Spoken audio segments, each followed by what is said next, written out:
ప్రస్తుతం మన ఫోన్లో వాడే సిమ్ కార్డు చిన్నదైనా దాని ఇన్నోవేషన్ వెనుక పెద్ద మ్యాటర్ ఉంది. మీరు ఎప్పుడైనా గమనించారా? ప్రతి సిమ్ కార్డులో కార్నర్ కట్ చేసే ఉంటుంది. ఇది పక్కా సర్టెన్ యాంగిల్లోనే కత్తిరించినట్లు ఉంటుంది. అది జస్ట్ లుక్ కోసం కాదు కట్ చేసింది, దీని వెనుక స్ట్రాంగ్ టెక్నికల్ పర్పస్ ఉందండోయ్. సరే, అసలు ఆ సిమ్ కార్డ్కి కార్నర్ ఎందుకు అలా ఉంటుంది?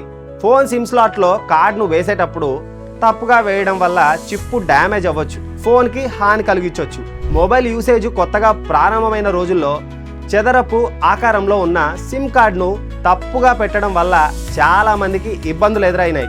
అదే సమస్యను దృష్టిలో పెట్టుకొని కంపెనీలు ఒక చిట్కాను ఆవిష్కరించాయి. అదేంటంటే పోకా యుక్. ఇది జపనీస్ పదం. దీని అర్థం పొరపాటునైనా తప్పు జరగకుండా ఉండేలా చూసే డిజైన్ అన్నమాట. అందుకే సిమ్ అలా ఉంటుంది.